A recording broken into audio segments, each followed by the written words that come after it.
My name is the Executive Director for the Cal Cities African American Caucus. And we are so excited that you're here in partnership with Cal Water, the Cal Cities Latino Caucus, and WELL.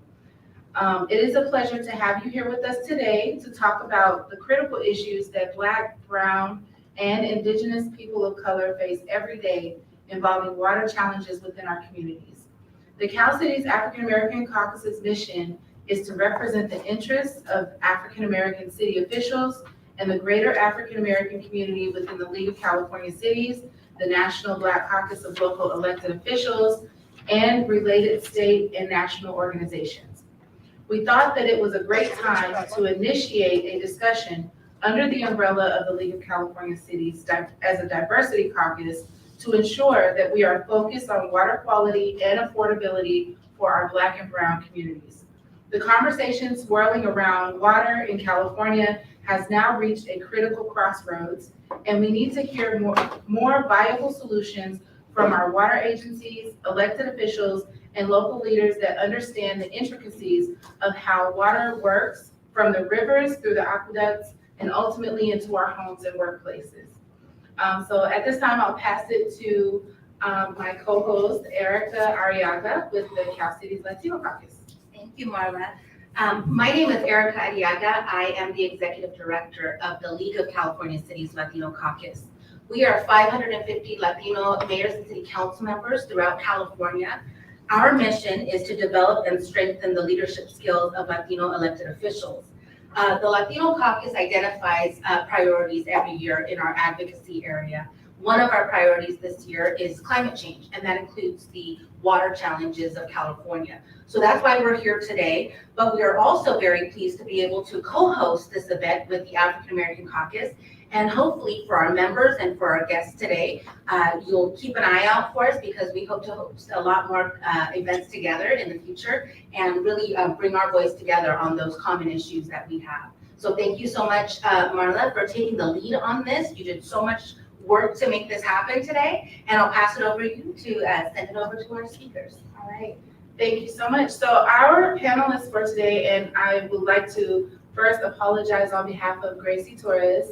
She was unable to make it this morning. She became ill, but she serves as the director for Western Municipal Water District in District 2. And that's my district in Riverside. So I was excited to have her come, and I'm sad that she's not with us today, but we wish her well. However, I'd like to go ahead and introduce Ana Velasquez, Mayor of the City of Soledad in the Monterey Peninsula. And then we have Kevin McCusker with Cal Water. He serves as a community manager. And Channing Hawkins, who serves as the Director for District 4 for the West Valley Water District. So at this time, I'll pass it to you, Ana, to share a little bit about yourself and your point of view on the water challenges that your city has faced. Yeah, thank you so much. So I want to just thank everyone for being here and thank you for hosting this. So I'll just start again with the introduction. My name is Ana Velasquez. I'm the mayor for the City of Soledad, which is in Monterey County. I'm also a board member for Cal Cities Latino Caucus, and also currently in the WELL Untapped Fellowship Class of 2023, along with my fellow Channing over here. Can you hear me? There you go. Yes. Okay. Better? Fellow Wellows, where we got Yeah. I won't forget. It rains. And really excited to see Paul here as well. Obviously, this topic is really important to all of us. So just sharing a little bit of where I come from to give you some of my background and demographics and some of my interests in terms of water. I am first generation Mexican American, daughter of immigrant farm workers. My father immigrated to the United States when he was 16 years of age, like many others looking for a better quality of life. He worked in the agriculture that is fields of the Salinas Valley, which we are the salad bowl of the world. So my father worked in agriculture for many years. He was part of the United Farm Worker. The United Farm Worker movement, also part of the lettuce strikes of the 1970s in the Salinas Valley, where they were fighting for economic and social justice for farm workers. So he taught me the importance, one, of voting, and also of really ensuring that there's social and equitable justice, economic and social justice for everyone. So I'm first generation college graduate also. I went to Fresno State. I have a degree in criminology. I've worked in local government for about 20 years, specifically under housing and economic development, and did a lot of the administration of the federal grants that came to the city of Salinas. I currently am the district director for State Senator Ana Caballero. And just a little bit about my public service and in terms of my elected official position, I was first elected to the council in 2016 as a council member, which we have 4-year terms. Then I was elected as a mayor in 2020 and then re-elected again in 2022, becoming, when I was elected in 2020, the first Latina mayor in my community in 100 years. And so for me, it's really important to be able to support others and educate and awareness of how important it is for us to be in these spaces, having these type of conversations that are really critical to many of our communities, especially coming from a Latino majority community. Again, just want to share with you a little bit about the importance of, I'm going to share some of the demographics of where I come from, and then as it relates to water and why this topic is important. And you'll be hearing obviously some more on the expert side, but I want to share my point of view. Soledad, for many of you that may not know where it is in Monterey County, it's a rural community in the Salinas Valley. Our population is about 20,000. We have 2 prisons next to us. We are 76.4% Latino population, and we have about 20.1 people living in poverty in our area. Our workforce, obviously, we're surrounded by agriculture, so it's agriculture, hospitality, and because we have the 2 prisons, correctional training facility and Salinas Valley State Prison, which is also one of our big employers. Our median household income for us in our area is $67,000. And just for Monterey County, just giving you some of the population in terms of Monterey County. Monterey County has a population, over 60% are Latinos.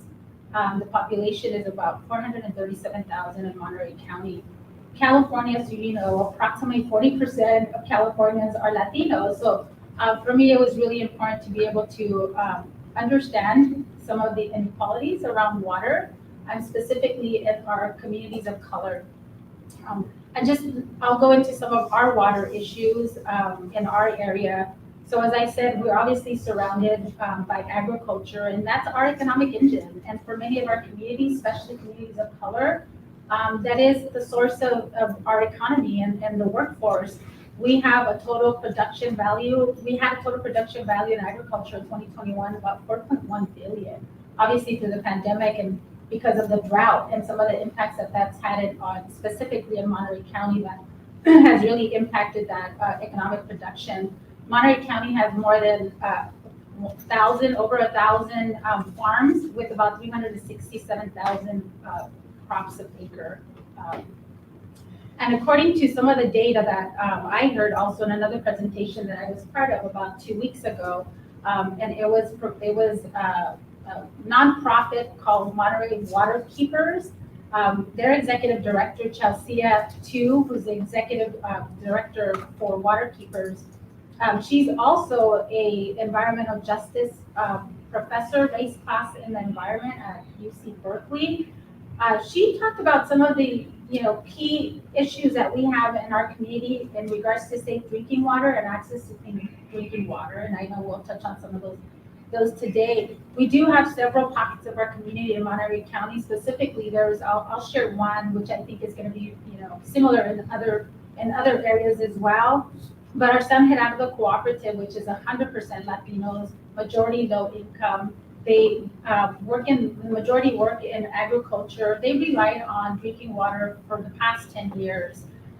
Between 1990 to about 210, they had 3 of their wells had heavy nitrate and 123 TCP contamination.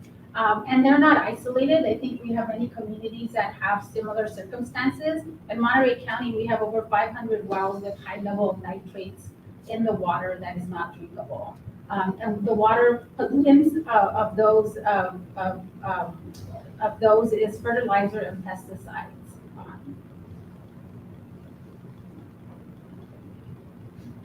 And so for me, it was. I'll share a little bit more about why this topic is really important to all of us. Right? We know that in California, we're the 5th largest economy in the world. and soon they say to be the fourth, right? We have, and still yet being the fifth largest economy in the world, we still have 1 million Californians who don't have safe and affordable drinking water. And I think that's really important. When I heard that number, for me, it was really significant because when we think about California, we think about our progressiveness, we think about, how we impact the rest of the world. And yet many of our residents in California, 1 million of them don't have access to clean drinking water, affordable drinking water. I think for me, that was really significant in terms of why I wanted to learn more about water, why it's important for me as an elected official to also be aware of the water issues in California. And 10% of California communities and school water systems fail to meet meet drinking water standards. And when we talk about our children, we talk about our families, that's unacceptable.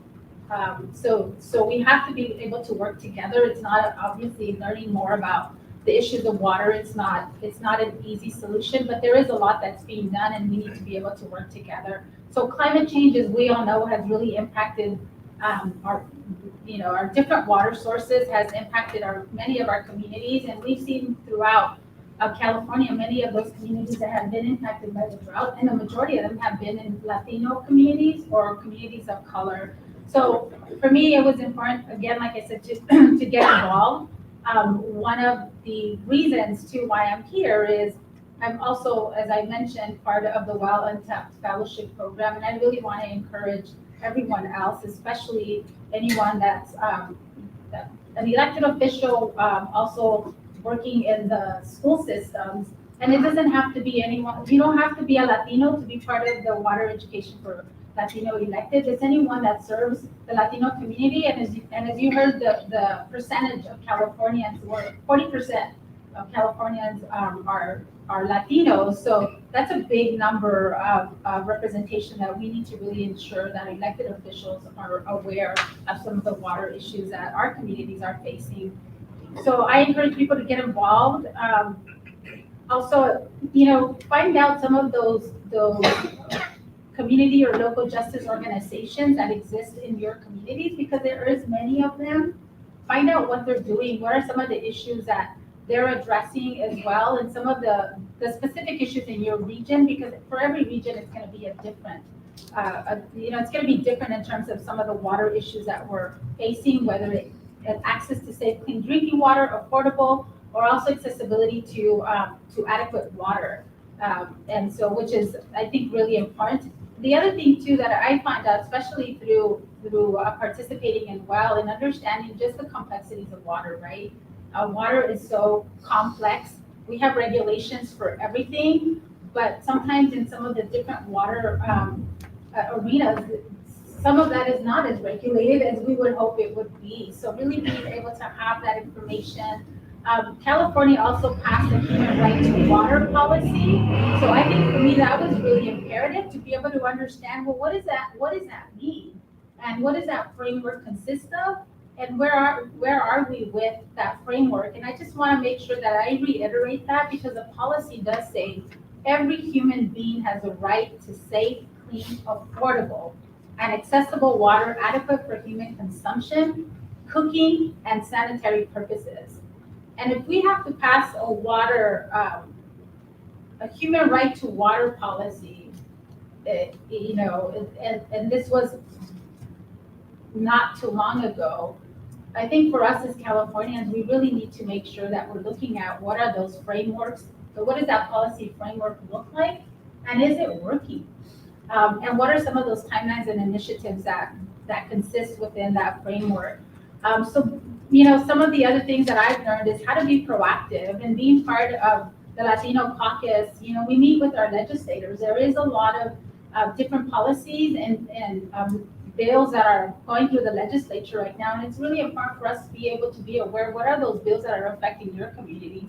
Are you meeting with your local state senators and assembly members to be able to say, these are the impacts of, whether it's water affordability or access or limited access to water quality for your residents, to be able to meet with those legislators and be able to give them support as well and be able to provide that data that sometimes they need to hear from us as residents from the community of what are those impacts that are happening in our communities. And that's really, really critical. And especially now with the drought, obviously there's a lot of legislation and there's a lot of effort to be able to ensure that we're looking at that. And also for us as elected officials, I think for me, my responsibility is really understanding some of that language, understanding that framework and the complexity, and how does it apply to my city? How does it apply to my residents? How does it apply to my region? And how do we support those efforts that are happening at the state level, but also at the local level? I mean, I know we've heard the last couple of years implementation of water conservation policies. What are those water conservation policies? What is that water infrastructure needs that are happening in our community?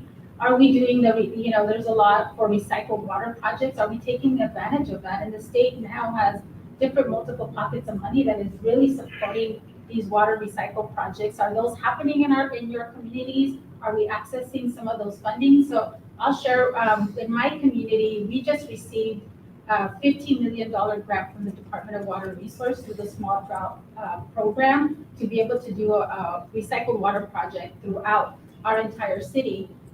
And what that means to us is 54 million gallons of water are not going to be extracted from our groundwater basin. So that's really significant. So it's important to be able to look at what is in our policy framework, what is already existing in terms of financial support for some of the projects that we can do at the local level. And I think for me, the other thing that I just want to say before I close, I know we only have a few minutes, but I think it's important that we all become water warriors. I heard that 2 weeks ago, and I said, well, what does that mean, right? But we all have to be that. We all have to be those advocates for looking at ways that we can really ensure that human right to water policy is really executed throughout California, and not just in several pockets of our communities or several areas or regions within California, but that really is applicable to every person that lives in the state of California, and that we become those advocates, especially for our communities of color and our low-income communities. Thank you.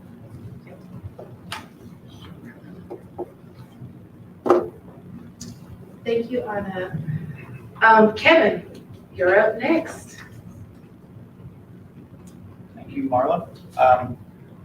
Hello, my name is Kevin McCusker. I'm the Community Affairs Manager for California Water Service. California Water Service is a regulated water utility. We're the largest regulated water utility west of the Mississippi. We're the third largest in the nation. And to give you a sense of scope, we operate from Chico in the north up in Butte County, all the way down here into the Los Angeles Basin.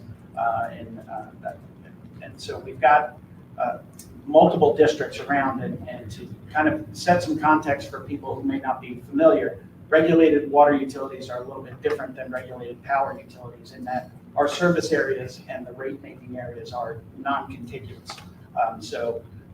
Our operation in Salinas, just up the road from Soledad, is distinct and operates distinctly as opposed to here in our Dominguez system, which includes Carson.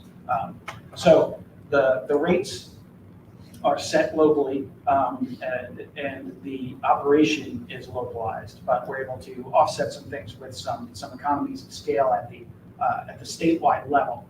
To give you a little bit of sense of timeline, we've been doing this since 1926, so coming up on 100 years. And if you took all of our California main and laid it out end to end, it would stretch from Manhattan to Beijing. So it's a fairly large enterprise.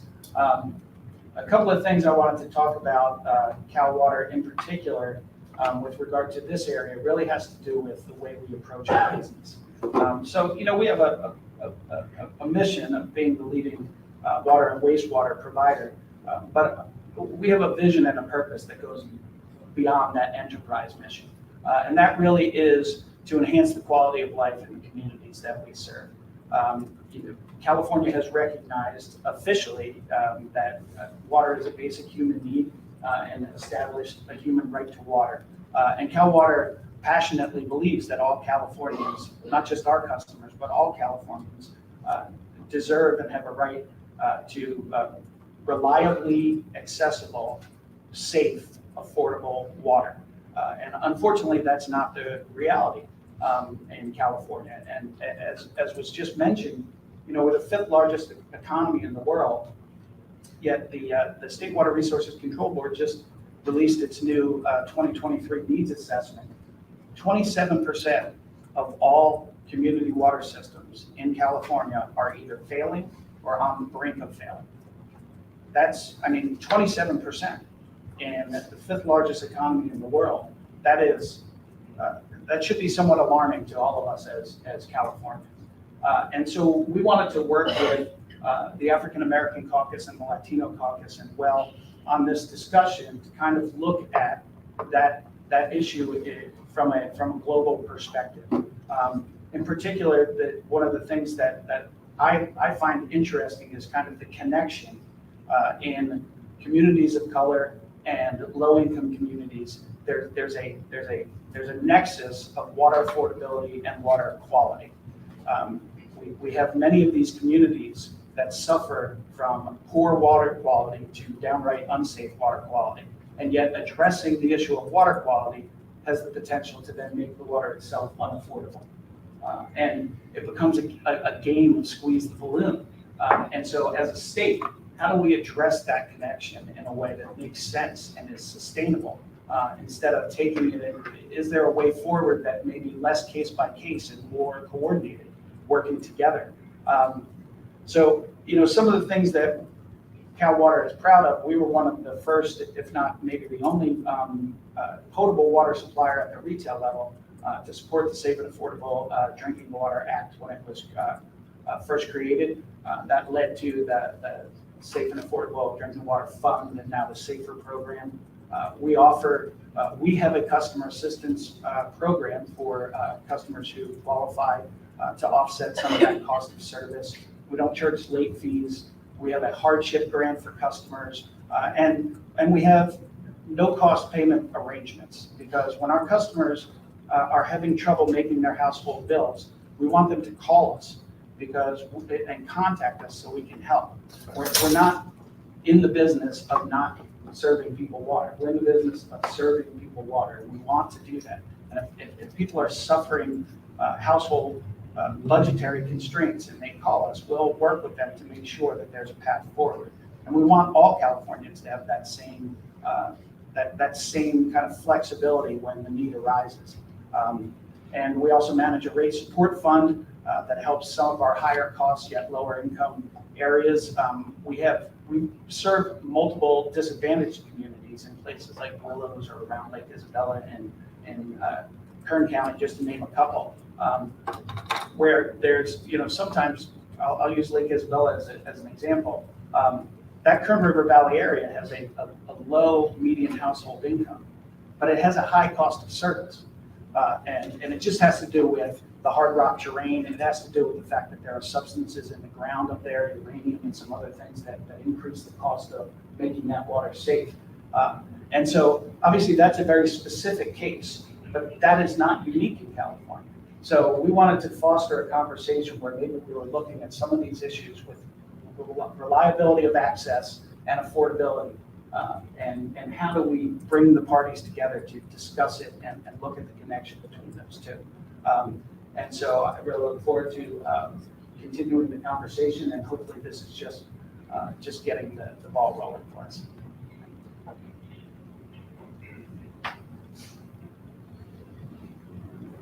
Thank you so much, Kevin. All right, Channing, you're up. Oh, okay. Can everybody hear me? All right. Well, good afternoon, everyone. Good to see you all here today. I first want to thank West Basin Municipal Water District for hosting this forum today. Particularly want to say hello to Director Gloria Gray, as well as Harold Williams. I know they're not here, but know that they've done enough to pour into me, and I know that I'm here only because they came before me.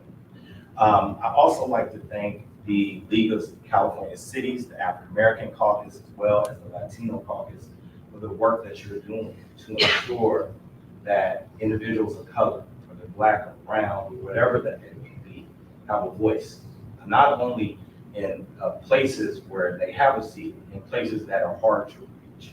And I appreciate you all taking the time and coming together, serving in the diversity caucus. Also want to acknowledge the speakers. Myself and Anna are both fellows. And even though we are approximately 5 hours, 34 minutes apart, that's the amount of time it would take in your car to get from Soledad to Rialto. We're together today because of the issues impacting us no matter where we are. That says a lot about where we are in the state of California and the level of urgency that we need to respond and react to ensure that we have a future for everyone. Also, like to acknowledge Kevin McCusker, the work that he's doing. I appreciate what he's doing and his organization is doing to ensure that there's affordable drinking water that is safe and reliable for every single person. I think the legislative steps that him and his organization are making are important and critical and have made an actual impact on the ground to individuals in places like where I represent. Before I go and I speak, I wanted to do one thing, talk a little bit about why we're here. According to the NAACP Legal Defense Fund, since 1977, there has been a decline, over 70% of the investment in water infrastructure in our country. We are in a crisis. I don't care if you're in Mississippi, I don't care if you're in California, if you're in Nevada, we are in a crisis. We have a national call to action that has to be met in order for us as a nation to continue.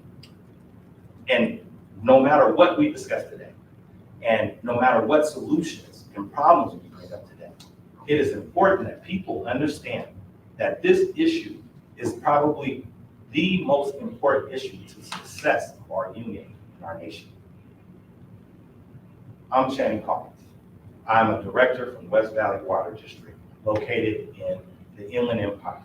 We encompass the cities of Rialto, the city of Colton, the city of Fontana, the communities of Bloomington, Muscoy, San Bernardino. We are a community that is made up largely over 70% Latino community, 12% African American, and then we have everybody else. And that goes to the fact that oftentimes persons of color live right in the same community, whether you could say it's attributed to redlining, social economics, but we're right there with each other. I don't care if you're in Carson or Colton, we are right here.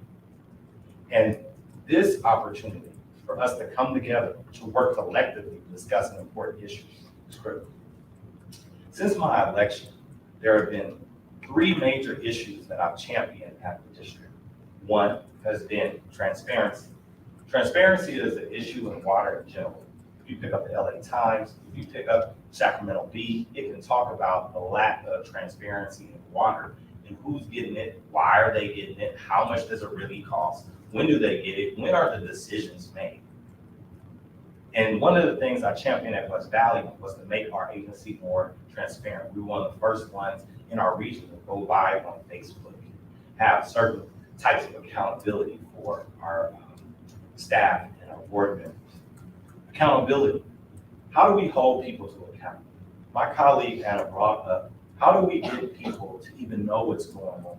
And the first step is for us to communicate and educate our communities about what's happening and how they'll be impacted, even to hold them to account. And finally, jobs.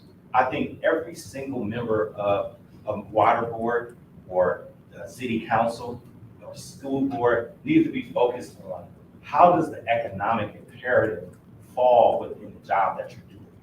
We can't talk about disadvantaged communities or access or who has access without talking about who will make the dollar, who will benefit there. And that's when we're talking about jobs. And there is a critical need for jobs throughout our state, and particularly in water. And since I've been on the board, we have passed a wide range of efforts and reforms to address that. As a matter of fact, one of the most critical efforts that we came up with is called IE Works. IE Works is the first of its kind program based on the High Road Training Partnership.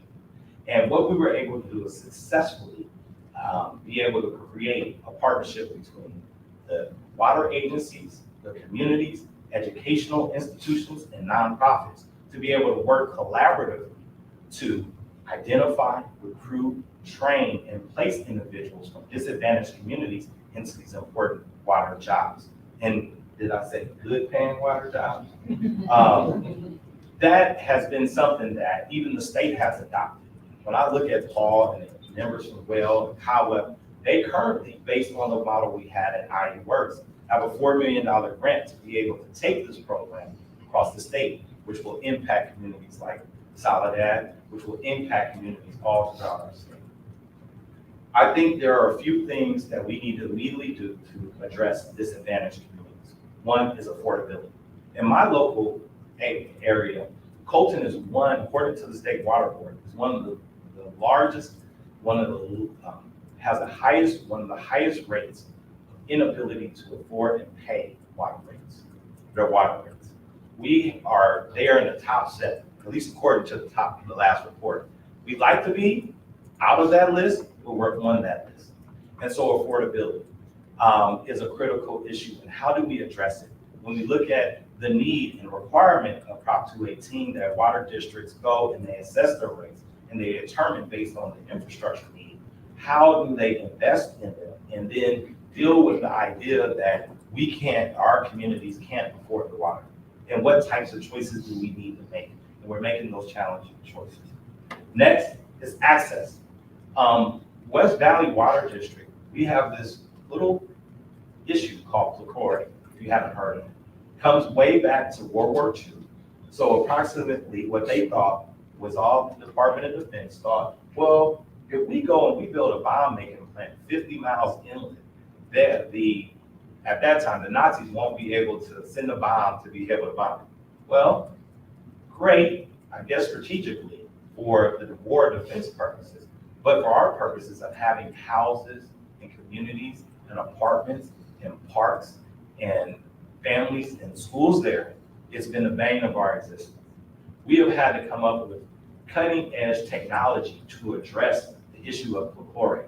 And that's just one of them. You can talk about TCP and other nitrates. I'm sure if you go up to the Central Valley, you can talk about what's left from the agricultural use and what's in the water and how that impacts the cost of affordability, because to treat the water is very different in communities of color where there's been agriculture or there have been bomb making plants. And so how do we address the access? And if our communities don't know about what is in their water and how that's impacting them, whether it's affordability, whether that's the infrastructure. So we're in a place where we are left with the residue of the decisions that were made without access to the policies, without access to even knowing what's going on. And I even tell my own story. When I first ran for water, somebody asked me, well, what do you know about water? I said, well, I like it cold. I drink it, and I like it hot in the shower. And for the average everyday citizen, that's how they know about the water industry. Third, infrastructure. Well, I would say the average everyday citizen probably thinks water is very confusing, right? This time last year, what was the biggest issue on water? The drought. And we don't have water. And when can you water your water? When can you water your grass? I had an individual call me, and she had one, I won't go into who, but had been recognized multiple times for their garden. And when, there was a discussion about restrictions and what that could do to their garden, that was the situation, okay? Now, flash forward to where we are now. What's the biggest issue on water? Flooding, right? And so from a policy perspective and a community everyday perspective, individuals paying attention, if they can, between the news stories, they're confused on what we need to do. But with both situations, whether it's flooding, whether it is drought, infrastructure, that's the common denominator. And if we don't deal with the infrastructure in time where, and it's the same tool, you're talking about catching, you're talking about storage, you're talking about replenishment, all these tools that when you have a drought, they say, oh, well, it's too expensive to do it right now because it's a drought and we don't really need to make that investment. And then when it's flooding, it's like, well, we should have put those things in place, but now it's flooding and we can't put it in place and it's too expensive, we gotta figure out what to do. And so we collectively have to make a decision moving forward that prepares us for both scenarios. Because everybody and every engineer at my agency and others tell you, whoa, it would be really great if we had built that injection well. But literally 2 years ago, they were telling me, oh, this is ridiculously too expensive and that shouldn't be a priority, that makes you list. And so we need to invest in our infrastructure. But to even invest in our infrastructure, and I think this is probably one of the least discussed but most critical issues for the public sector in general. There's a thing called the silver tsunami. Over the course of the next 5 years, you can pick up whoever you want to, Enterprise, SACB, whoever you want to pick up. And they'll tell you that there is an issue with individuals retiring out of the public sector. Over the next 5 years, the baby boomers will be retiring. I haven't met an agency yet who one, isn't understaffed, and I don't care if you're talking about fire districts, police districts, let alone water districts, who isn't understaffed, that are literally going with FTEs that are just unfilled because they can't even get somebody through the door to pass the test. So to even build this infrastructure or have better community engagement or to be able to discuss affordability, right, and how it's going to happen, we have to deal with the crisis in the workforce. And water agencies particularly, because guess what? If you're in fire, you have the explorers. If you're in police, you have the explorers. But if you're in water, you have hope. And so being able to really understand and educate and recruit and work with local communities at the high school, junior college level to be able to train these individuals. And I'm gonna put a plug in. You know what? To get your T1 or D2, which are the basic certificates you need in water, it takes one class. You don't have to go and get a 4-year degree. And most of these jobs start at 25, 30 bucks an hour. Let alone you get a T1, T2, D2. You get to a journey person position. And you're talking about a real job where you can afford a family. And we can't fill these jobs that are paying $60, $70, $80, $100,000 a year. And you know why we can't fill them? Because people don't even know that they exist.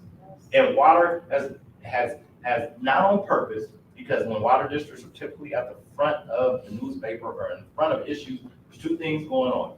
Either the governance issues, we will leave alone for today's discussion, or there's an issue with the contaminants and what's going on in your water. And people don't know there's actually a good paying job and that they need to.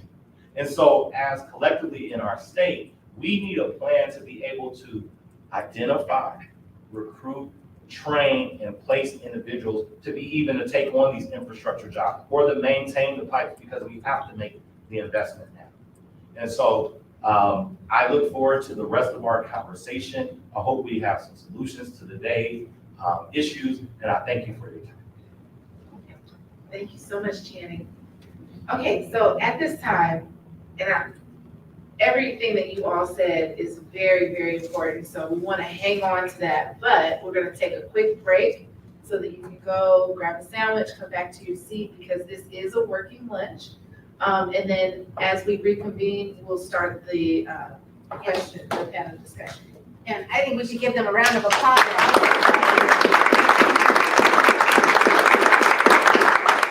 All right, so feel free to help yourself, and then we'll be right back in here. I'll get food first.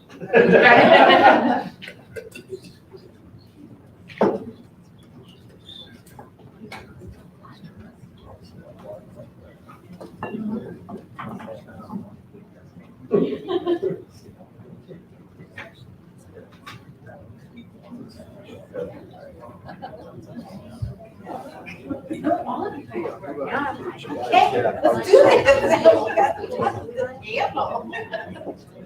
No, you're later. You got it. I'm gonna say hello to some people that are here. Go ahead. Jeff, Kelsey, have the reason here. I like it. I give it to. That's on the argument. Fair, posted. But yes, you're welcome.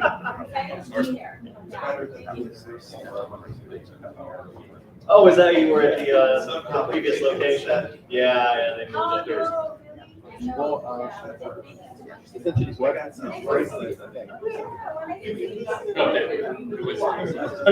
I'm running around telling everyone, this is important up here. So. Yes. What is Michael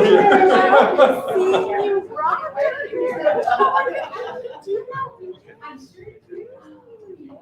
He was in our, conference that we had.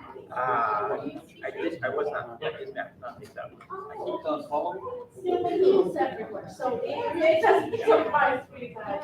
I've seen him before, so he's doing such a good partner. I think you have to for the oral argument. And if the judge saw the issue, it has to be justified.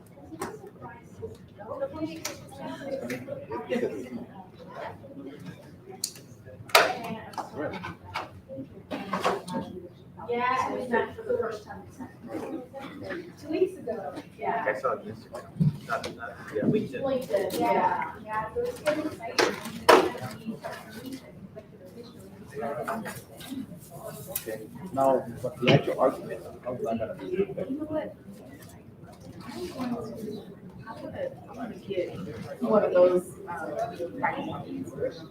Oh, yeah, that makes sense. Yeah. So.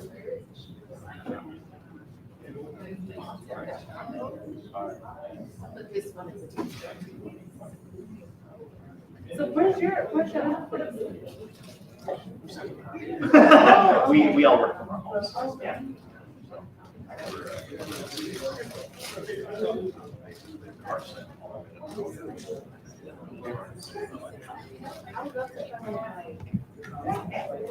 I have. Where are you located? Universal. Okay, so maybe with colleagues, Aaron or Laura. Yeah, the two of them, actually, because I'm right in between. Yeah, well, we do a lot of things. I hear like how they actually have Yeah, that's right. Maybe an issue with regard to the actual. How are you? Hey, everybody, I got nice to meet you. I'm the executive director of Basin. I'm the regional manager. So he's here South Bay. Oh, and I found out. Oh, It's for breakfast. I may as well Let me do see. lunch in ours. Yeah, let me do, yeah, perfect.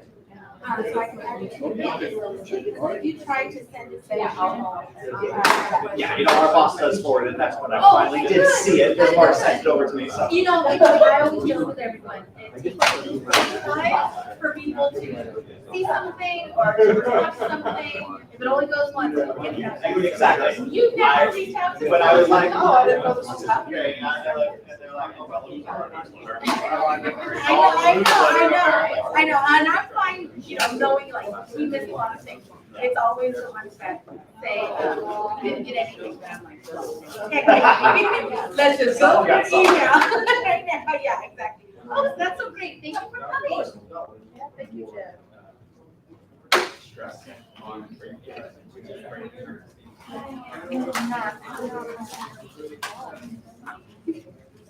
I'm gonna take a quick bite. I'm sorry.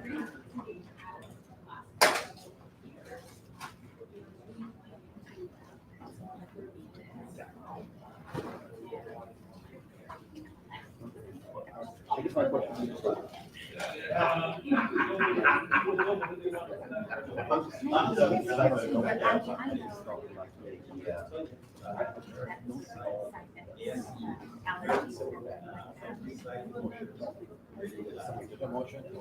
Oh, yeah, that's, I mean, I'm Hero. All right. sick and everything, but the allergy didn't sound like, and I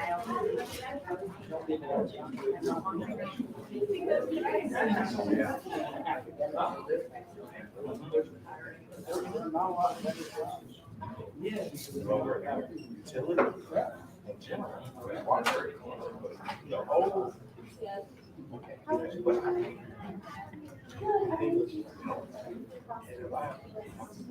Very rarely. Are you doing the argument at the council? I was like, they had a webinar currently, but And no one else?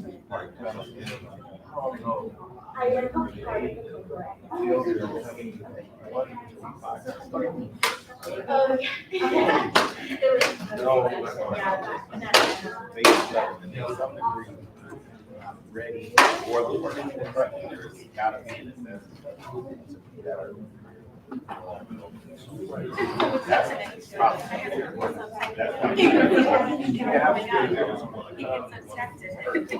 but then, you know.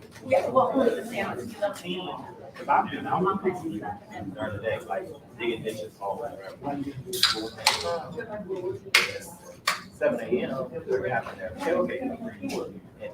I've been there for 20 years. I already got the Caucus. It's 6:45, 6:30, ready to go. Where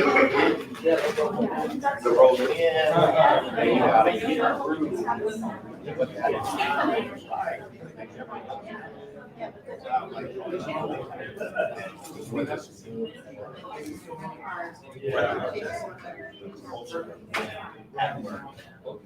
Have different supervisors, like how do you work with it? They never really have to do that. And so it's sometimes get some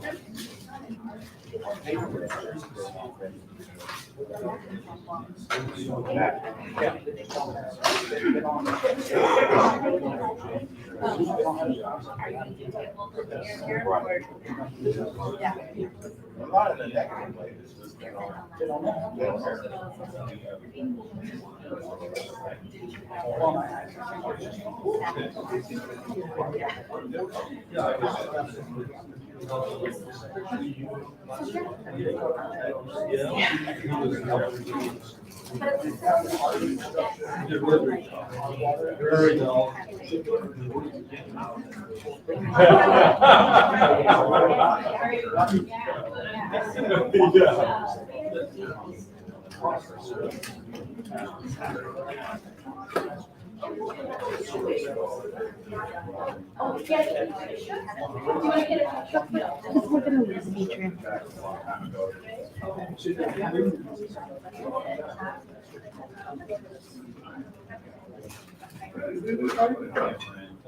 So good. I think every time stuff going on, you show up.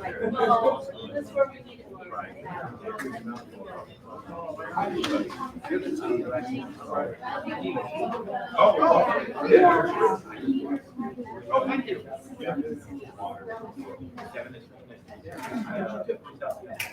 Oh, okay. Well, make sure I accept it too, right? Briefly one of their copies, but I think he just recently.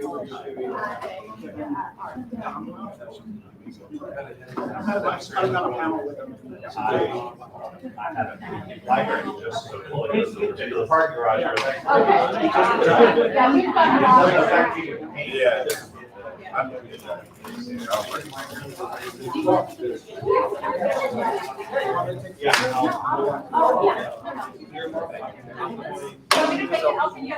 I don't get that many. Thank you so much. That's so I'm not all over.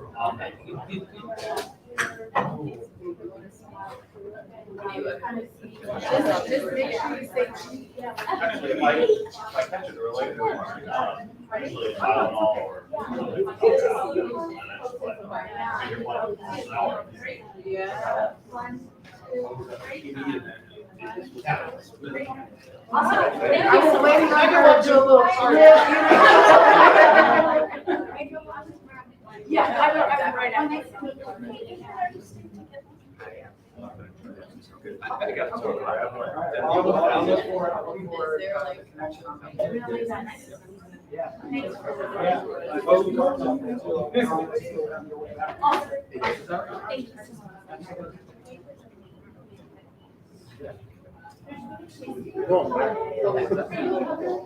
You can have a chance to either text or have a photo to me so I can send it up for communications folks there. I didn't get it.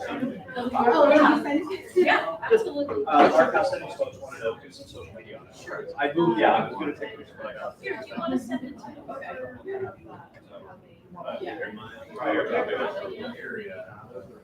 I know that you had a better Okay. Maybe that doesn't. Oh, I got it.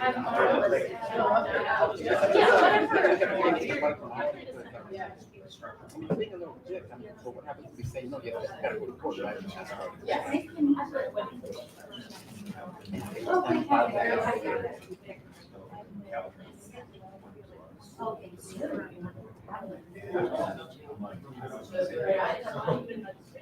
Yeah, exactly.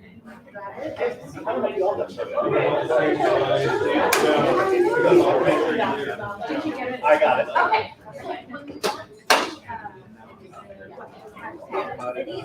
Yeah, or if you want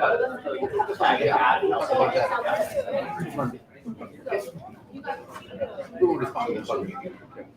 What's that? Okay. I get it. I'll- Actually, yours.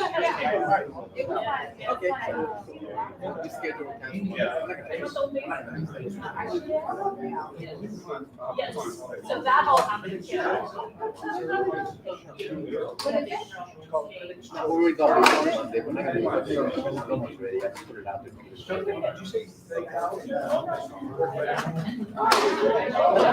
Finish your stuff and we'll talk about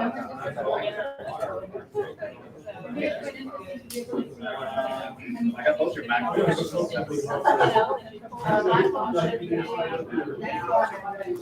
Oh, and.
So I had to prep with me.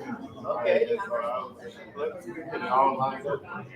You know, the, it is difficult. Sure, my God, it's difficult.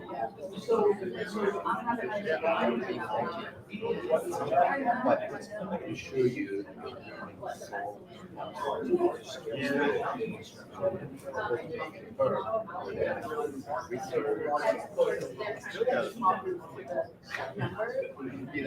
I think it's bad.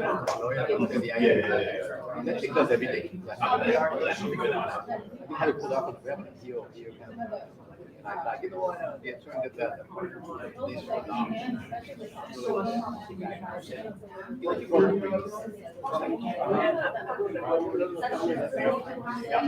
Yeah, we would like circuit, but I don't care. So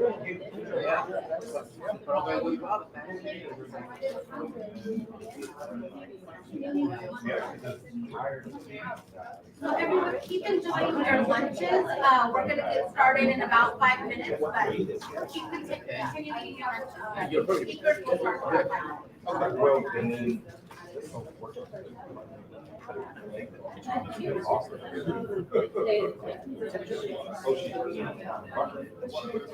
Okay.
Now, Yeah. in the middle of the night.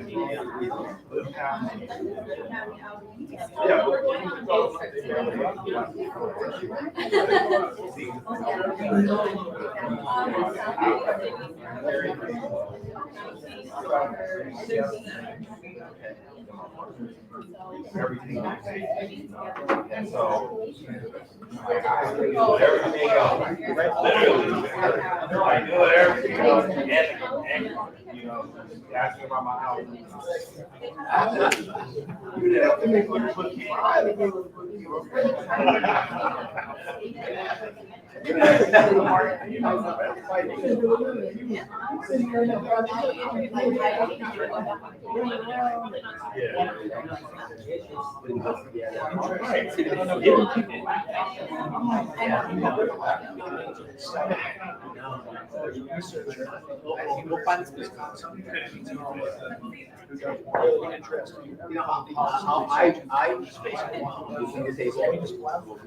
I'm actually going to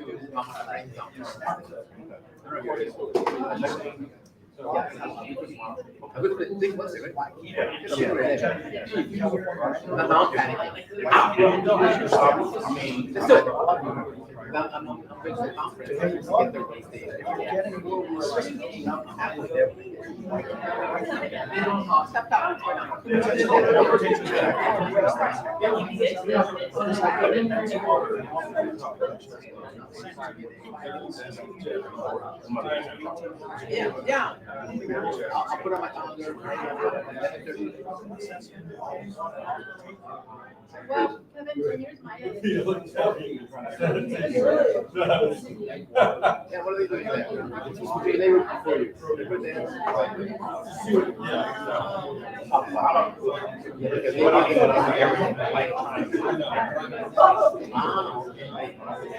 Yeah. Okay.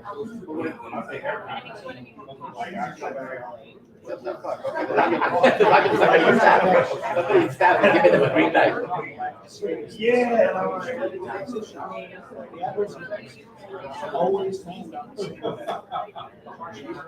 It's the same.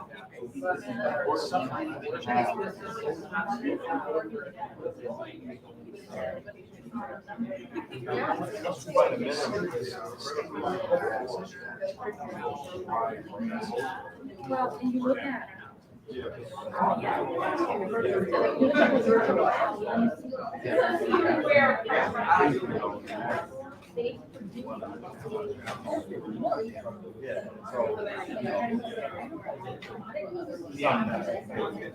Appreciate that. It's your mandate. You know where you're at.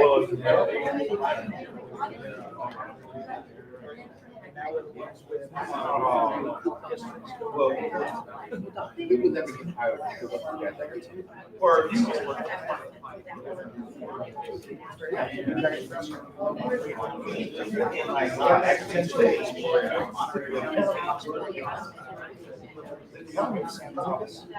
Long-time water issues there. What do we eat for like? That works. Yeah. We're good. Yeah. All right, I'll meet you somewhere in France. Let me know. All right, I'll let you know.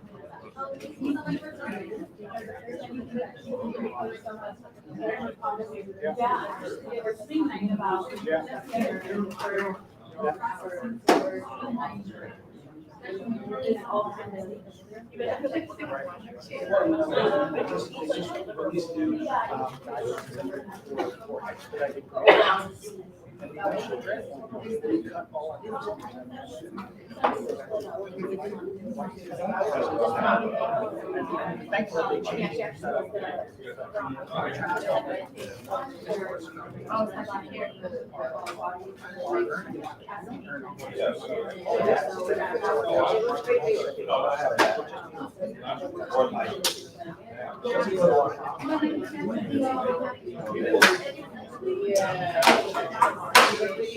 So it's like 75, 80.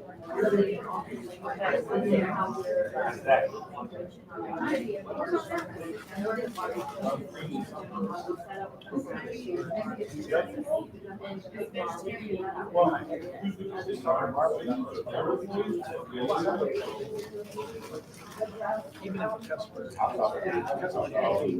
assistance. And I don't think some of that has everybody, I'd say about 2 or 10, so. There is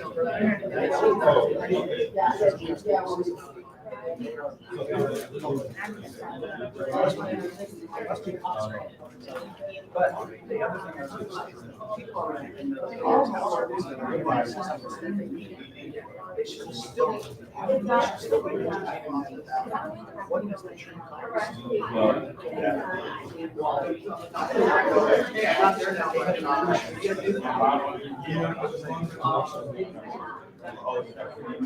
They just think like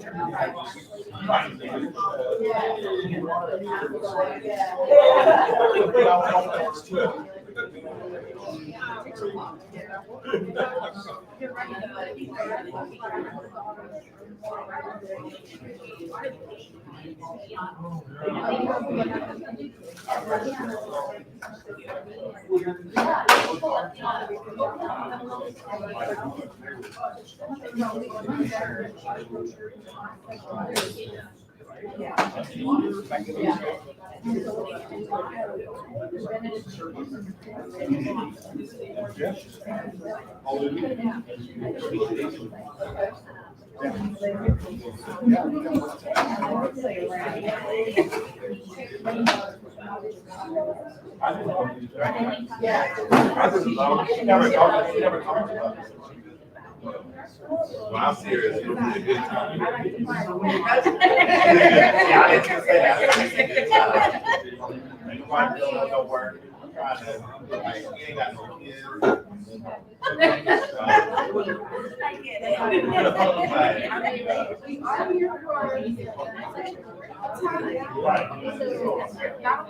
Not a long time, but a good time. You know, like, I know, I heard that. not saying, saying as they're saying.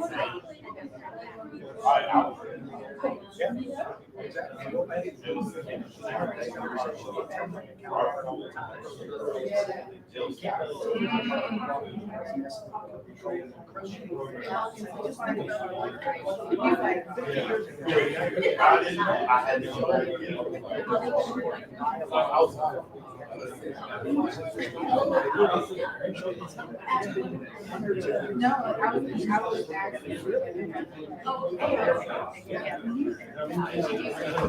He walked in while I was doing that.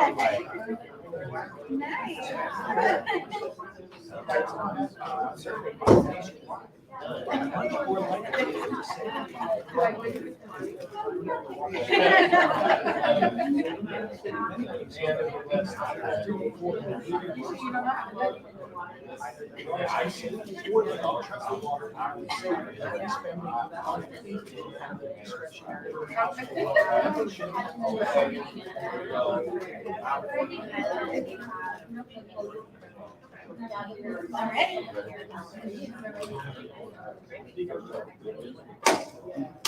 I'm going to kick back into our conversation, start this panel discussion. Everybody, please keep eating. Enjoy your lunch. Thank you so much to Kevin for making this all happen for us. We really appreciate it. But let's go ahead and get started. So it was really great to hear from everyone. Anna, with your water warriors, I'd love to hear that about, getting more involved as a policymaker. It's your responsibility to educate yourself on these topics, and that's exactly the kind of leadership we're always so proud to see and the kind of leadership we'd like to promote. And then Kevin, with all of the information that you shared, 27% of the needs assessment is failing or at the brink of failing is just an eye-opening, commentary and something that we really need to take back to our communities to acknowledge that this is more serious. And then Channing, you just bringing it home, saying that 70% of your community is Latino or people of color, and knowing that this is where the issues lie, and the reason it probably gets pushed aside so often is because when it comes to people of color, that oftentimes comes with low income. It also comes with other issues, housing, education. So where does water fall in that? But the thing is that it is such a priority because it is one of those life sources that we need just to get through our daily situations. So it's so important to hear everybody's point of view. We're really happy to continue this discussion. And now we're going to go into some questions that we're going to be asking our panelists here to answer. Just to start with, anyone can answer the question, 2 to 3 minutes or so, and hopefully we have a couple answers from each of you. So I'll go ahead and start. So addressing the key concerns with water quality in California, what communities have more prevalent water quality issues? And that can I'll get the ball rolling on that topic, because I think there are,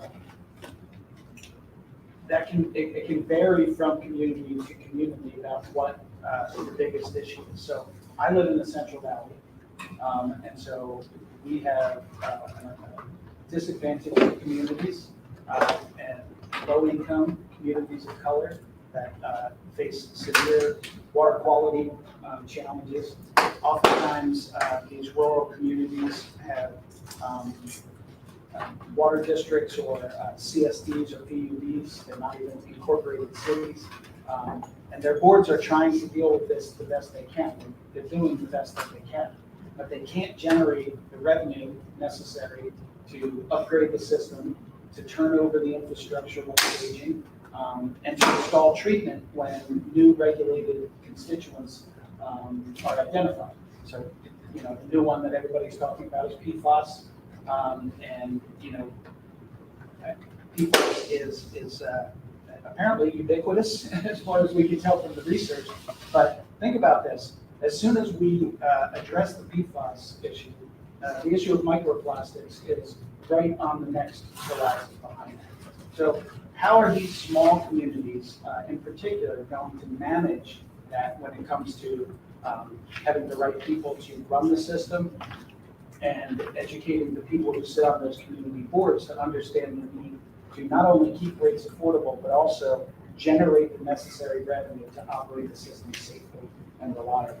I think the SAFER program is a way forward on that. So you've got kind of the state revolving funds that can allow you to get the capital upfront investment. And now we finally have that SAFER program that can kind of fill the gap on the operational side. And then the other thing being that when necessary, and when it makes more sense, sometimes if there is a nearby operator with whom you can consolidate. If there's a high functioning operator nearby, can that entity take on that system?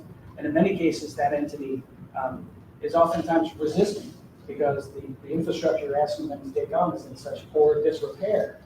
They're looking at it, and that's totally understandable. If I come to Channing's gonna say, well, I owe my responsibility to my constituents, and I have to safeguard our operation and our enterprise.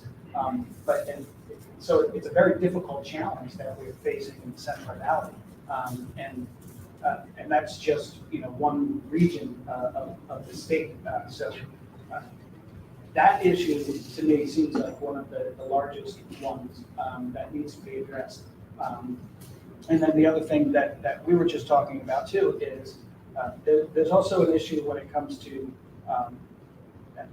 people have to turn to packaged water or bottled water when their water is unsafe. But we also, particularly in low-income and communities of colors, we have a fundamental distrust. And so even when the water is safe, people are likely to be reliant on packaged water that is more expensive. So they're paying a water bill, but they're not drinking that water. And then they're paying another $100 a month for packaged water. And if their water is indeed safe, that is money that they can put to other things. The nationwide survey showed that Black households and Latino households are much more likely to say that bottled water is their primary source of water for consumption. And that has to do with probably historic distrust, and it has to do with the fact that many of those communities truly do have water that's not safe to drink. And so how do we address that issue on both ends? Make the water safe, and then also educate people to understand that they don't have to incur additional expense because the water coming out of their tap has been made safe. Thank you so much. Yeah, let me just touch on that as well. So thank you, Kevin, for that. I think as Kevin said, it depends on where you're at. We're also, we're working with State Senator Caballero, we expand our footprint into the Central Valley. So we've been able to see just some of the issues at the Salinas Valley and also some of those similar issues in the Central Valley, and especially comprised with agriculture, right? So how do we manage that? Because I think that's another, we have to balance the economic input that California has through its agriculture economy, but then also looking at what has that historically done to California with the contamination, especially in terms of nitrates with the high levels of fertilizer and pesticides, and that being in our groundwater.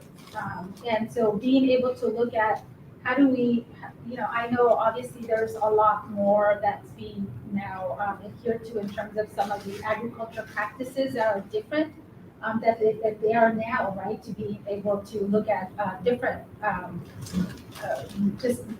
some of the different fertilizers that are more safe. But I think it's really important when we're looking at our disadvantaged communities. I think what I've seen, especially being part of the WELL program, is it doesn't matter whether you're in the Central Valley and it's agriculture, in the Salinas Valley, it's agriculture, but we've also visited areas in Imperial County that agriculture is also their economic engine, and you're dealing with people that still don't have access to safe quality drinking water. And their water contamination is different because they're dealing with arsenic, and they're dealing with having, to live in conditions where they're being, their water filters are being replaced, but still some of those contamination is still happening, and people are showering with that. And we heard, stories of families that we visited, and that they had these filtration systems, and their hair was falling off. They were going to the doctor's office, and they were saying, we don't know what's going on here.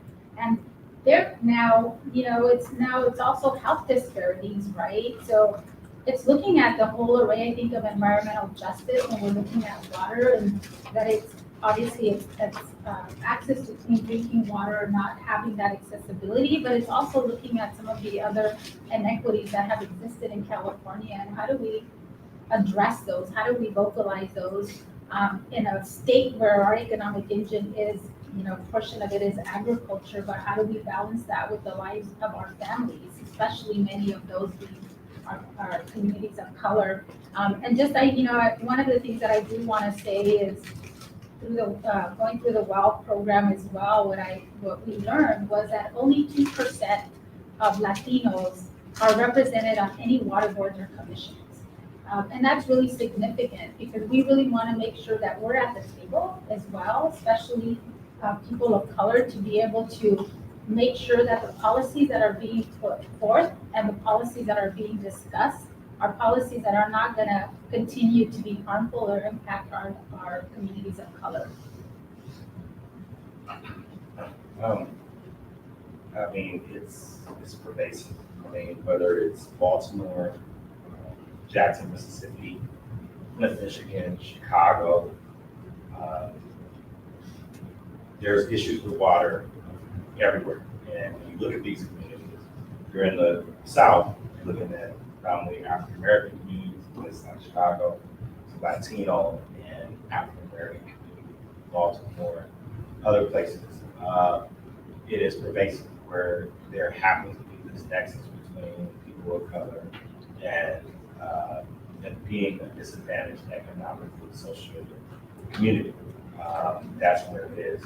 And one of the things that our local community has is we have this combination package. I think Anna talked about it as well as Kevin talked about it. You have all of the nitrates and other chemicals that are residue of agriculture that are there, and the manufacturing and industrialization. And guess what? When those places became places, those were less desirable places for certain people to live and have means. And people who did not have as many means, when they built the houses there, said, okay, I'm just happy to have a place to stay. Well, one of the reasons where they were able to afford that place, hey, we're building it on top of this land that happens that the aquifer is full of all kinds of contaminants.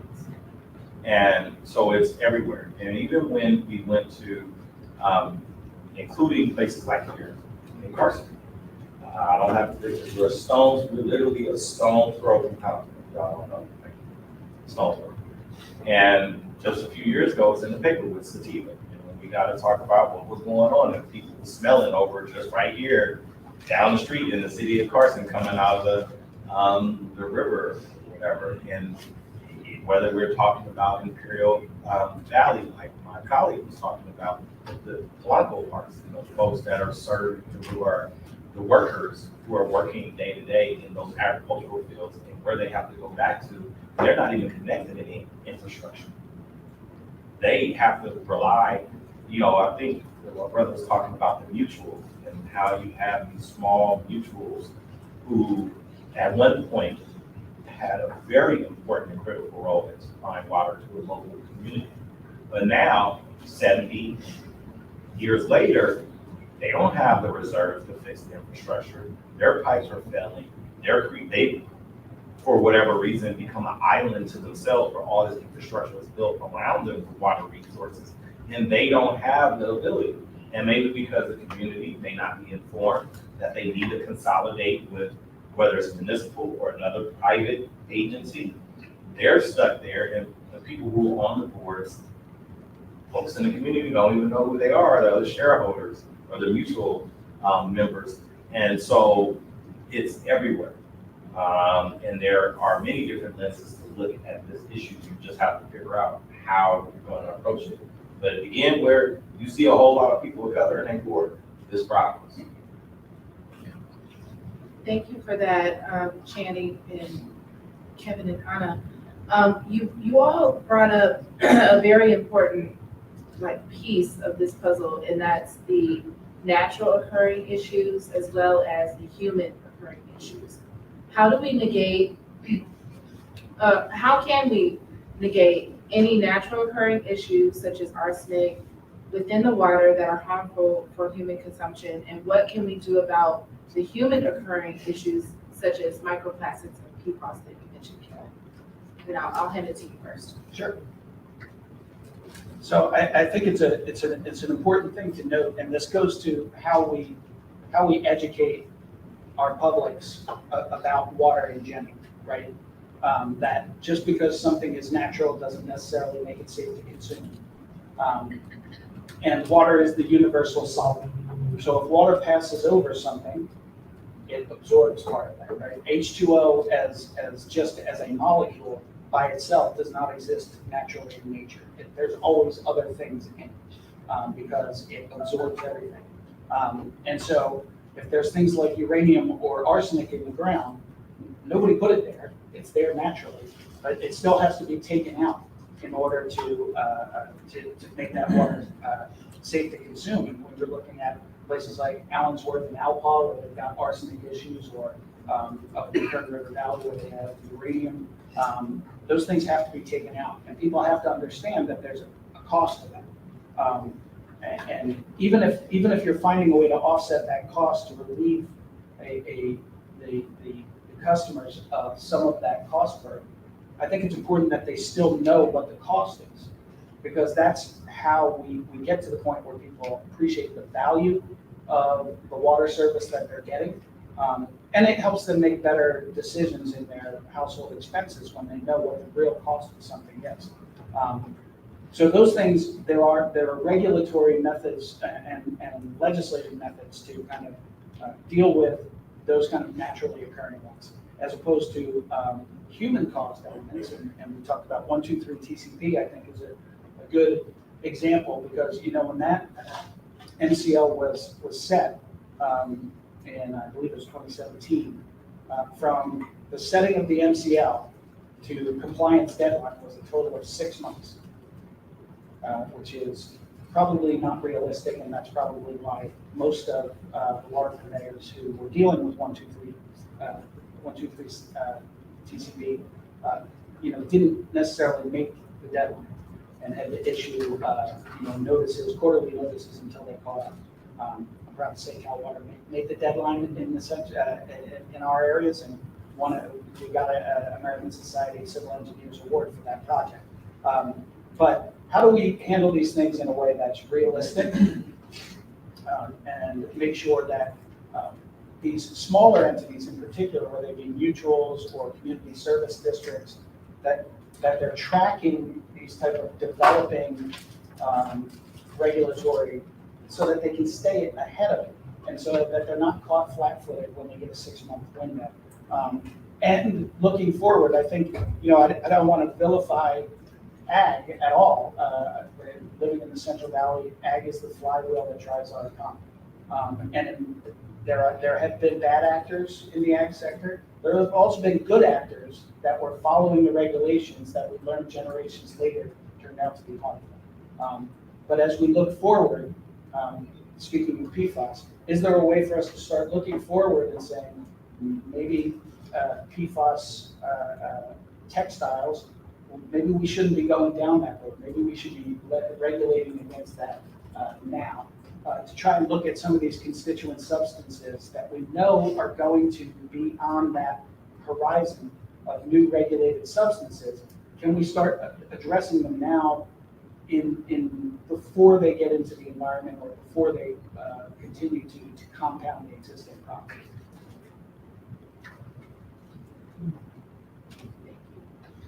Channing or Anna, would you like to respond to that question in regards to some of the issues that we can address and hopefully negate those natural?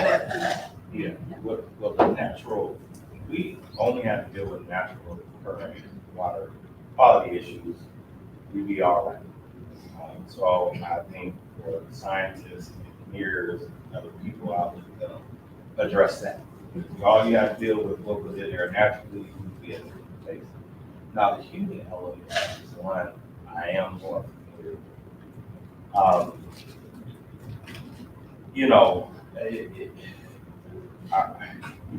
There's this balancing act, and I'll say this in the water district, between the resources, the cost of resources, the ability to be able to deliver in a timely and consistent fashion. And I don't want to,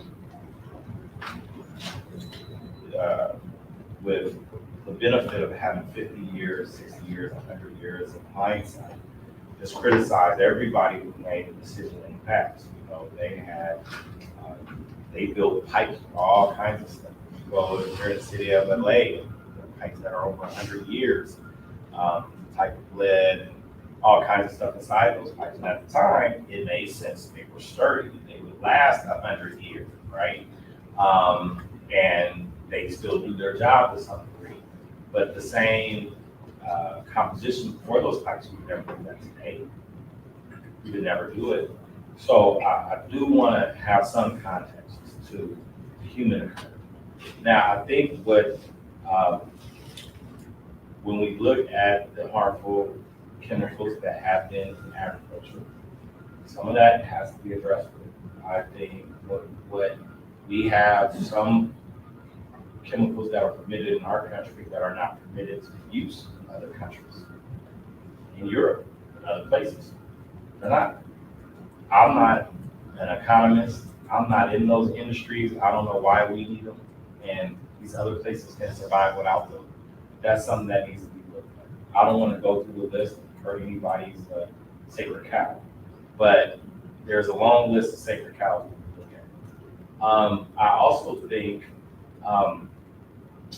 in the human occurrence, in balancing resource issue, well, we have a need for housing now.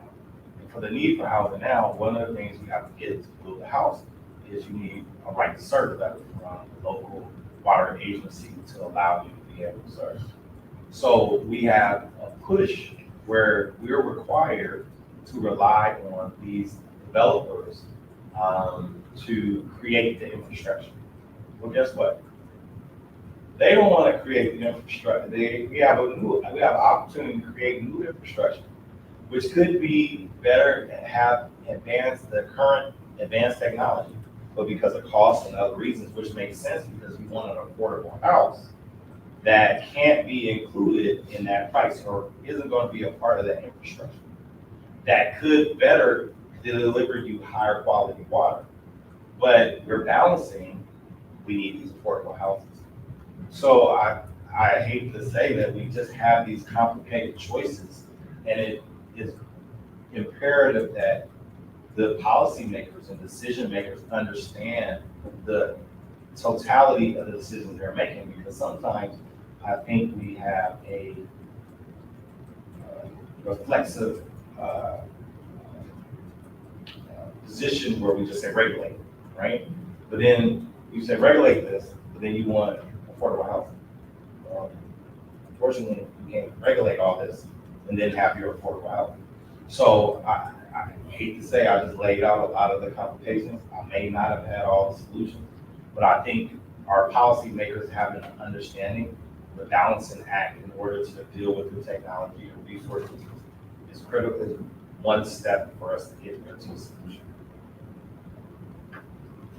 Yeah, thank you, Channing. So I'll just add a couple of more points, and I'll do more on the human element to it as Channing and Kevin were talking about. I think some of the contaminants that we've had and too, I mean, I don't want to vilify ag. I know that's obviously a big economic engine throughout California, but that has been an industry that has contaminated our water source and our groundwater. And so we have to be able to understand that and be able to put in place the mechanisms to ensure that it doesn't continue to happen.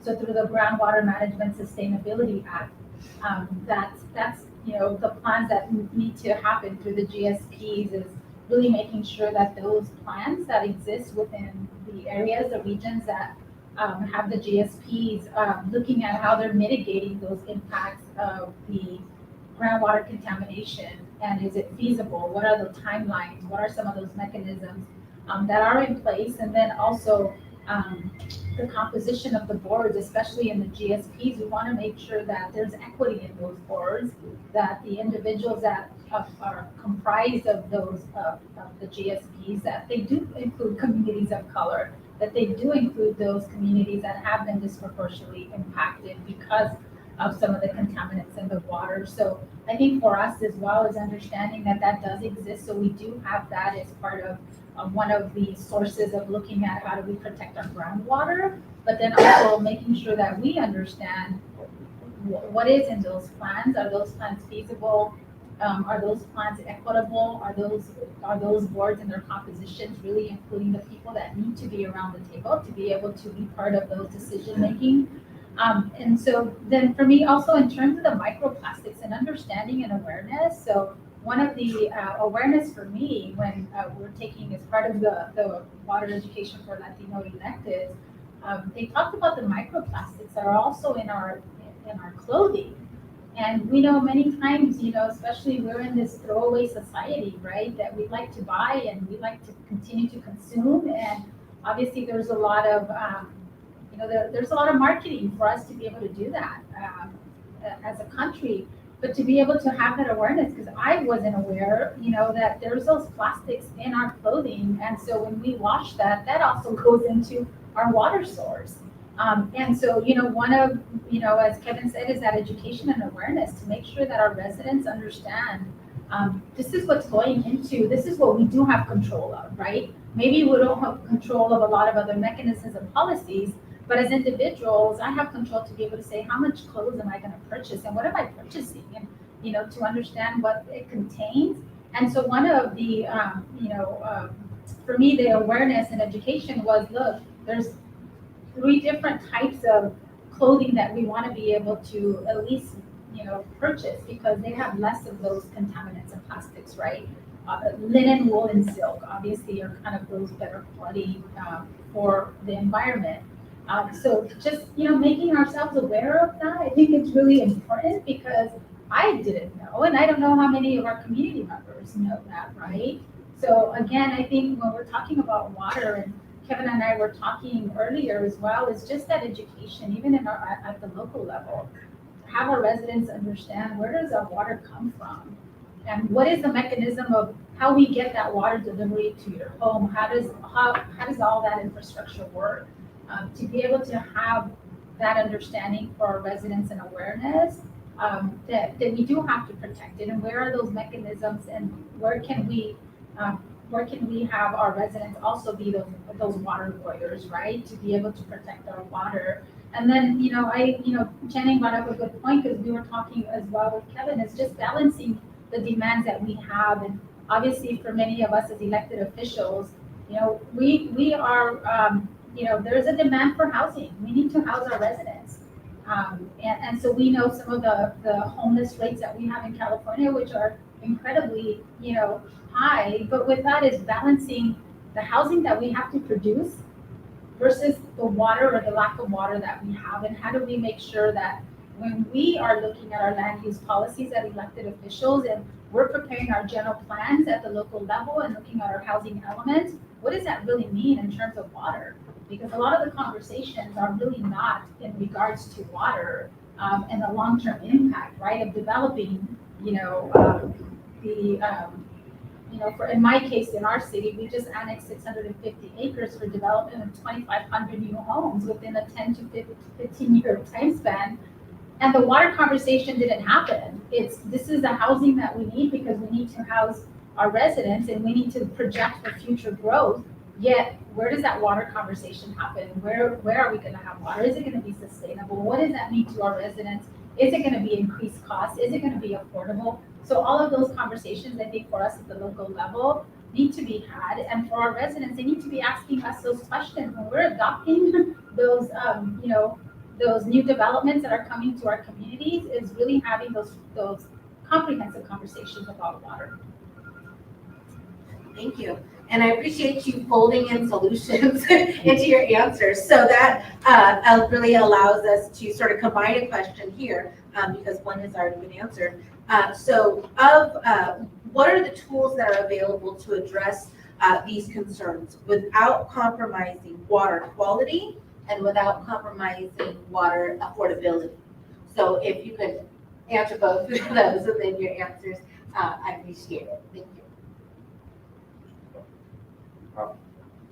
Well, one of the solutions, I have a suggestion with linen and silk, that will affect my personal affordability. increase the water quality. Be careful where you have that conversation, okay? And who you have it with. I think everybody can having their fair share, and their fair share. There's a process, and as a water district, look, we have 218 process for, looking at rates and fees for your existing customers, and then your water charge fees, ones that go to the developers. Well, those processes are very different, and the advocacy that occurs for who's gonna pay what is very different. Your residents, if they get a whiff of the rates increasing substantially, they may advocate. Well, developers, I like them, we need houses, we need new retailers, but, when we start talking about their fees and how much they need to increase, and if they increase in the correlation like customers' fees will increase, there's substantial pushback on that. And that's part of this water process as he talked about, because they're responsible for that infrastructure between where that middle of the street to get it to wherever it is, or to get to wherever they're building that development. And, it's a challenge because it is not unusual to have a conversation where they look at those fees and, every 10 years, or every few years, the individual ratepayers' rates are going up. And if you talk to some of these districts, you peel back the onion on what they're charging the developers to connect. Well, we have conversations that go back, back in 1990, we've had the same rate since 1990 or 2004, and it hasn't been a lot of change. And I know that's something that isn't,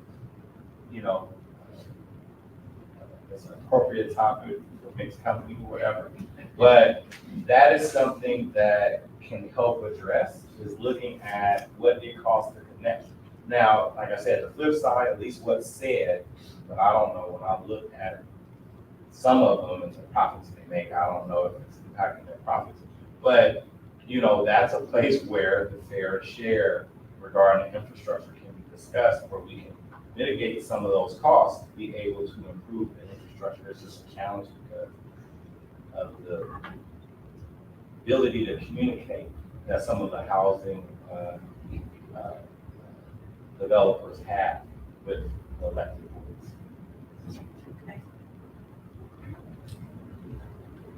Go ahead, Kevin. So I think we've got a lot to unpack on that, because I think that, I want to get to the issue of education around these topics, but I think that now that we have the SAFER program and there's a new expedited pilot program for the Water Resources Control grant funding, I think making sure that cities and small communities understand capital grants and state revolving funds, SAFER and operational costs, and that now there is a way to underwrite that. It is important. And is there a way for us to make sure that that is simpler? Is there a way to simplify that and put it together in a way that makes more sense for some of these smaller districts, that water districts that might not be as sophisticated or have, their decision makers are smart and sincere, but they might not know or be aware of some of these tools that are out there for them. So I think we need to find a way to package that in a simpler way. But I think in the long run, that really what we need is to educate people about the true cost of these things, because then we can determine if everybody's paying their fair share, if everybody knows what the true cost is. And, separating people from the cost, or at least the knowledge of the cost, does not help the decision-making process. And then the last thing I wanted to touch on is to bring up the issue of assistance. And Channing mentioned, you have to deal with the Prop 218 process. You have to deal with California law about underwriting some of these costs for people in need. It's my understanding, I'm not an LADWP customer, but it's my understanding that they have a customer assistance program. Could other public entities have it if LADWP has it? Obviously, the regulated water entities like Cal Water, our customers have a customer assistance program. Is there a way forward for a statewide customer assistance program? And again, I don't want to separate people from the knowledge and the information about the true cost. I want them to be informed about that, but I want them to be able to get the assistance that they need. And then another thing that I just read this week, and Angie's probably going to make fun of me about this because Professor Manny Teodoro at the University of Wisconsin, on whom I have a big professional crush, just had a blog post this week. If you haven't read Professor Teodoro, I highly recommend it. Why aren't things like a federal program? Like we have LIWAP now, and it's great. I wish more people were taking advantage of it. But why can't people who are enrolled in SNAP use their SNAP funds to pay for water? According to one study, SNAP enrollees spend 1.2% of their household food budget on bottled water. So they can use their SNAP funds to buy bottled water, which contributes to microplastics pollution, but they can't use their SNAP funds to pay their water bill for tap water. Well, why is that? I understand there could be legislative or regulatory hurdles towards something like that. I'm not naive about that, but those types of hurdles were built, and those types of hurdles could be dismantled. Yeah, and thank you, Kevin. I'm just going to add just a little bit in terms of the water affordability and some of the other tools potentially in terms of conservation. Obviously, we know that we've had this campaign for conservation statewide since we entered into the drought 3 years ago, and it was a 15% to be able to conserve statewide, which wasn't mandated, but it was recommended. And so I think at that time, many of our residents did adhere to that. But looking at conservation methods, would conservation methods at the local level really help our residents to reduce the water costs?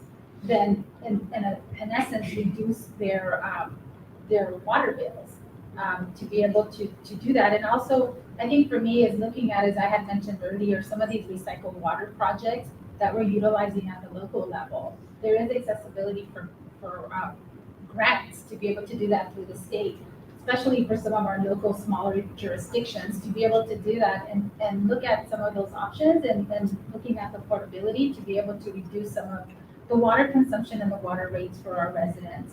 And also, I know there's other strategies that they talk about transitioning from turf to our turf to landscapes that use less water.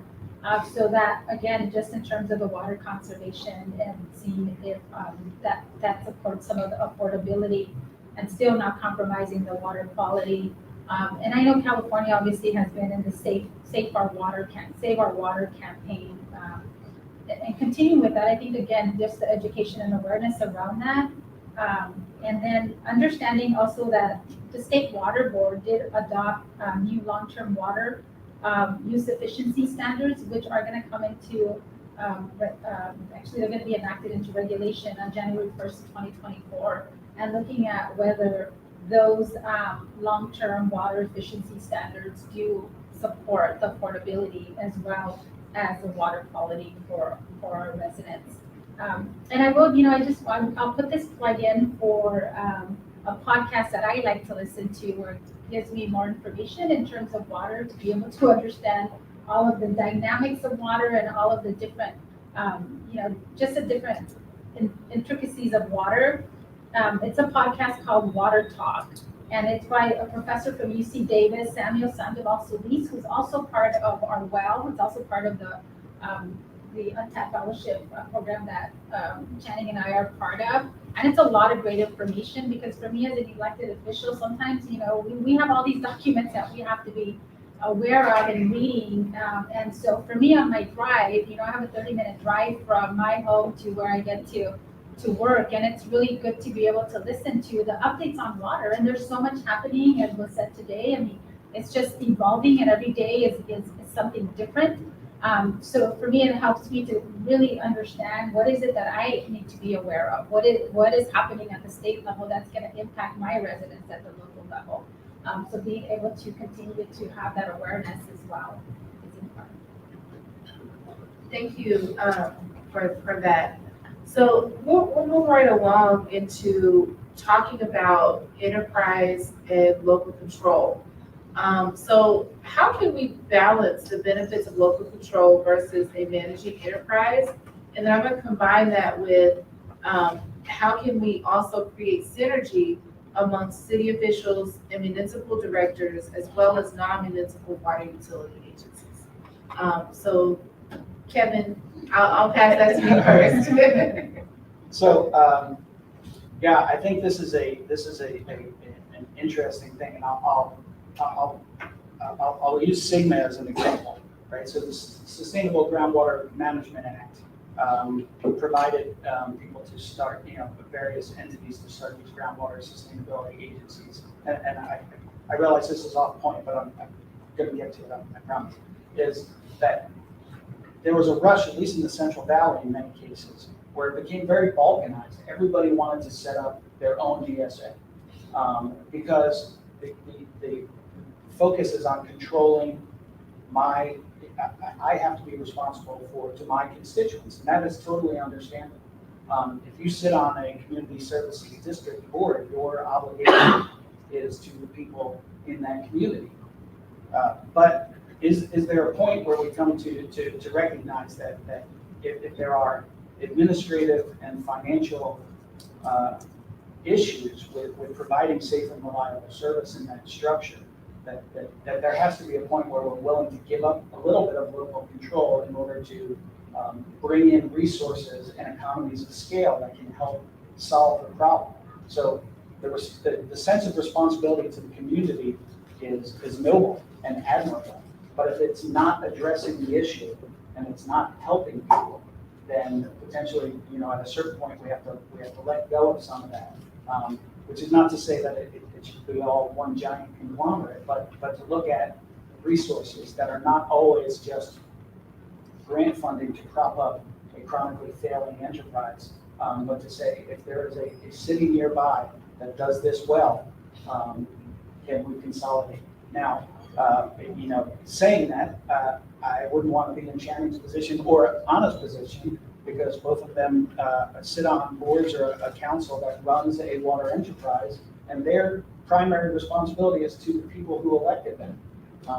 And so balancing their need to be responsible to the people who elected them versus helping out a neighboring failing system has to be a very difficult choice. And I'm not sure how we get there, but I think we have to acknowledge that at some point there is a local control issue that becomes a barrier to solving the problem.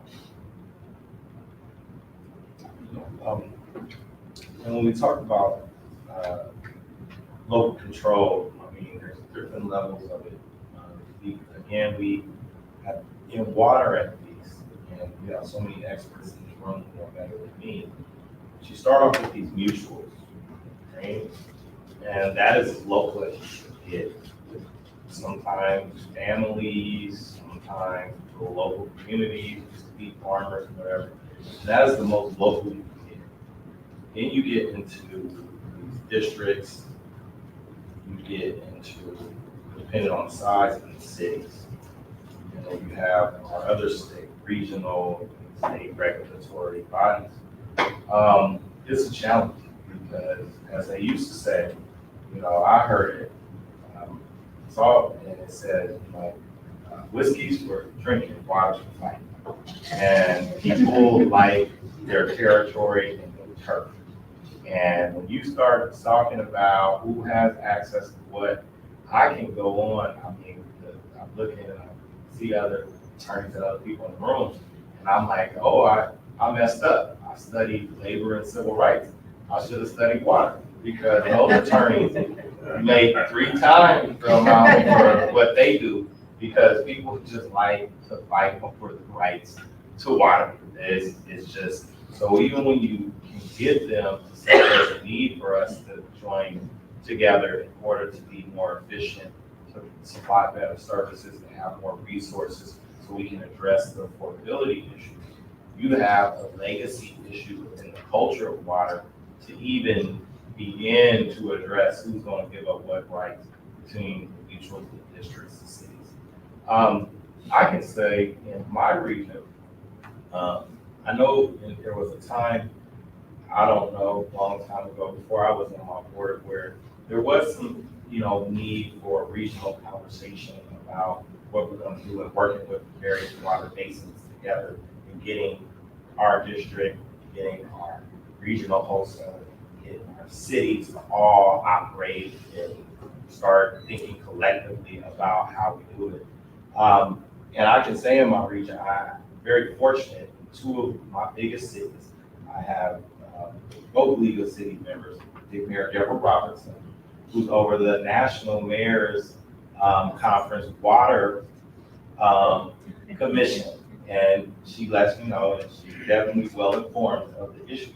Then I have Mayor Akner Warren, who sits on the Southern California Water Coalition. And so we have a very communicative, collaborative relationship in our region when we're addressing water issues. Obviously, out of Mexico, that anyone else to have, we have, an agency like ours, we have cities. In both of our cities have private entities that operate and manage the water for them.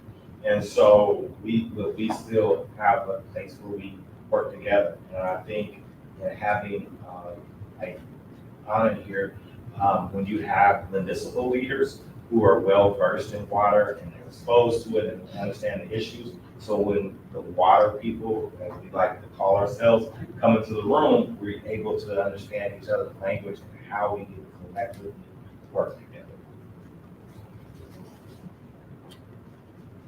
Yeah, so thank you, Channing, for that. And, obviously as an elected official, local control is really important to us, right? As part of the California League of Cities, we were in Sacramento 2 weeks ago, on the advocacy policy days, and local control is critical. And, as Channing said, we have to look, because we're elected officials, we're looking at our residents are looking to us to make sure that we're providing and supporting policy that supports our residents. But I think one of the elements that I've understood, especially as an elected official in Monterey County, that there is water wars everywhere. Anytime you talk about water, it's very contentious. And so there is an impact to some of those, the policies that exist. And it's important for us to be able to look at the regional level, to know that we have to be working together, even though as elected officials, local control is important to us. I also understand that we don't have the funding, nor do we have the resources, nor do we have the staff.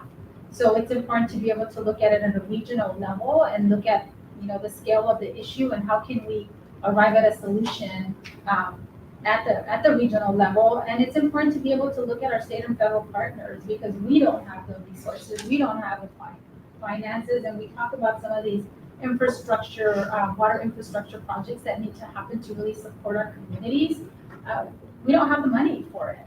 Our budgets are, very limited. So being able to look at the state and at the federal level, how do we work with our legislators to ensure that our communities do have access to that fund, and that we become those advocates to ensure that, we're at the table. We're at the table, and that we are advocating for our communities. So in Monterey County was really interesting, because I believe it started last year. There was one of the supervisors that called a summit on water, and she brought in all of the water providers in the county to be able to have a conversation about some of the existing policies and needs, and really looking at it at the regional scale and saying, how can we address some of these issues? The Salinas Valley, where I live, typically has water, but the peninsula deals with very different water issues than the Salinas Valley, and predominantly, there's they have a limitation on the housing and the growth within those areas because of limited water use. And so for us, it's very different in the Salinas Valley. But what, for me, I realize as an elected official is our residents need housing, and the majority of my residents have to work in the peninsula because they work in hospitality. So when we talk about wanting people to have a good quality of life, we want people to be able to live to be able to work where they live, right? And when we talk about all of these different, goals that we have as California or as a country to be able to reduce our greenhouse gas emissions, that means we want to get people off the roads, right? So when we're building, we want to make sure that we have the workforce is living close to where they live.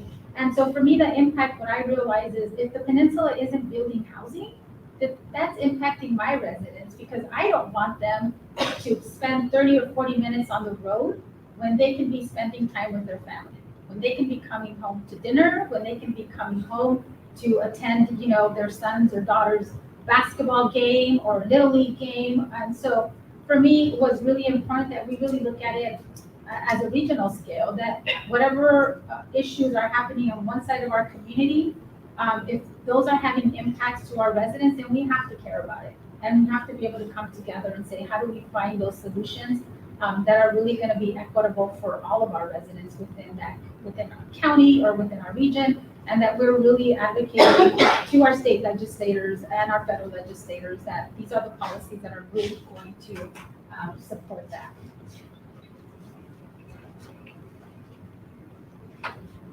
So, because we have some people that are traveling and we have to be mindful of time, I'm gonna ask the last question. And then maybe we'll have time for one or two guest questions. So how can we continue to raise the issues that Black and brown communities are facing as it relates to water quality and affordability? What can we do to raise that profile and get this message out? I think what you all are doing today is important, that we're having conversations like we're having.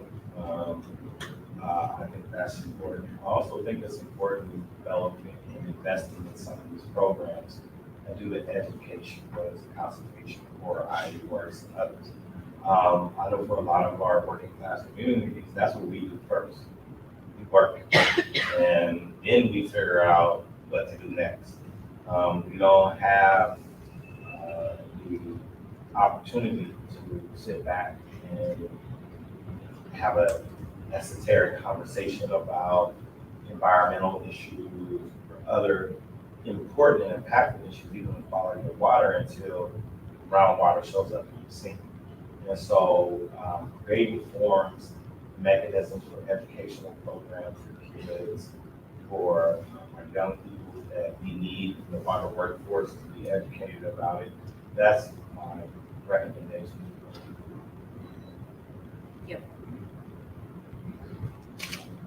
Yeah, no, I think I want to echo Channing. I think the education and awareness is really important, and really understanding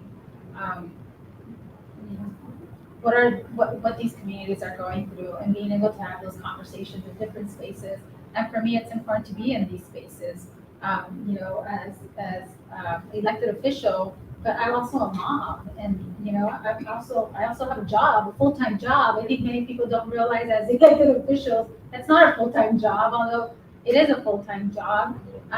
But to be able to be in these spaces, for me, it's important because it gives me an opportunity as well to be able to raise some of those concerns of my community, predominantly my Latino community, in terms of some of those issues that are happening in my area, but also throughout California that we've been able to see and live as well, as part of investing more also in education for ourselves as individuals, participating in the different programs that are available. For me, I know, again, I'll reiterate that being part of the Untapped Fellowship through WELL has really been eye-opening for me to understand not just the quality or issues with water or affordability and access to water in my community, but throughout California, and understanding, the other conversation about water rights, right? Who has water rights, and where did that come from, and why are we still operating under those water rights, and can that system be changed? Because a lot of those existing rights really do impact a lot of our Latino communities of color. So education, again, and awareness, and I'll echo what Channing said, is investing in our workforce. And I really want to make sure that we have part of this conversation is the understanding that many of our communities of color don't have access or are not in the water spaces, or not on the water boards or commissions, and are not the ones that are employed in some of the water districts, because they don't know. And so the more that we can raise that awareness and really work even within our education institutions to be able to say, how do we bring in the water districts to make sure that we have these pathways for our communities to be able to have those certificates or degrees that are needed to be in this space. And so I think for me, that's just been, really critical, is the education awareness, and also investing in those pathways for our workforce to be in these spaces.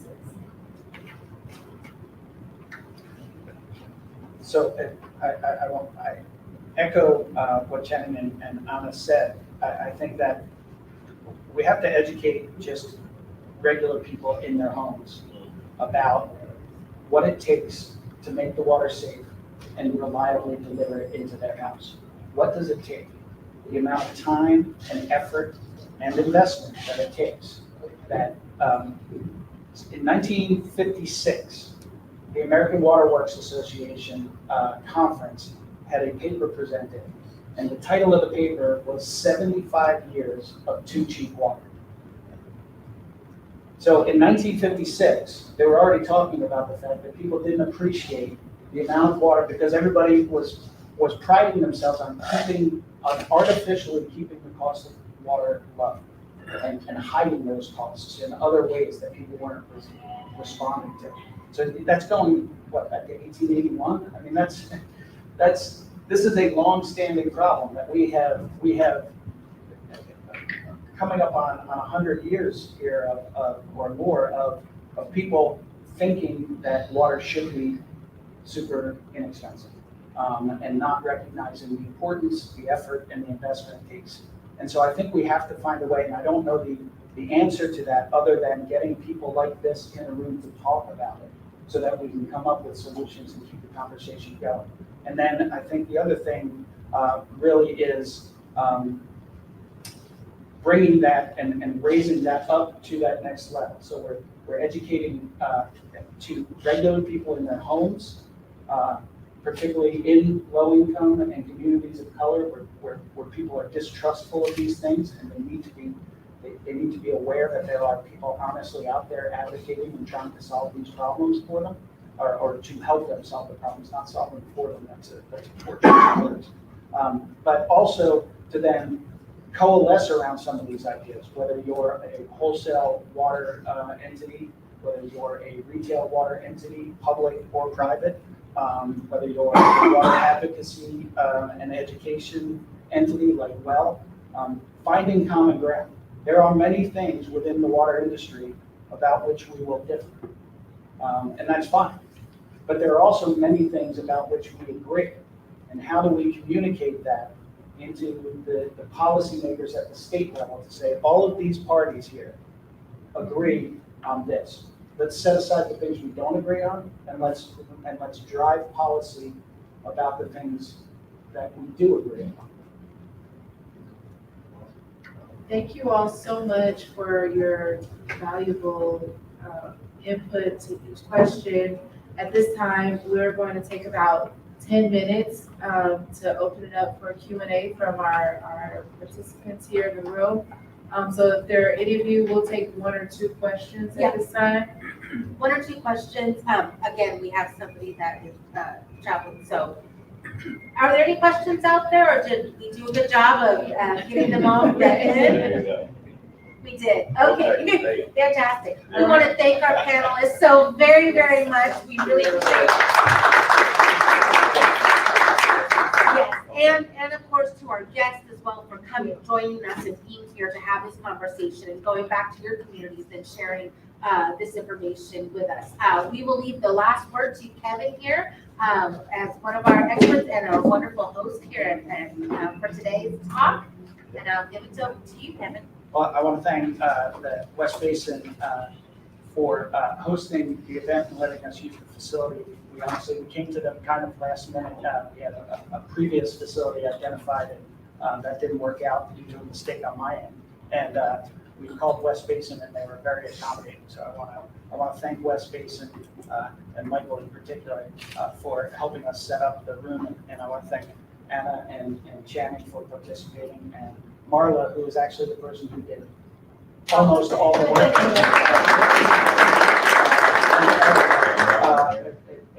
And Erica for putting this together and making sure that word got out and doing marketing on it. And hopefully pending approval at the Cal Cities annual conference, we'll be having a similar discussion in September in Sacramento at the Cal Cities conference. And I think hopefully this becomes the first of many, so that we can find those common issues and then elevate those to and show some a united front and approach to policy. Thank you. Thank you, everybody.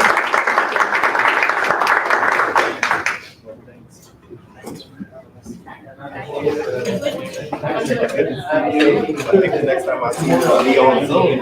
I was like, I didn't realize we were talking.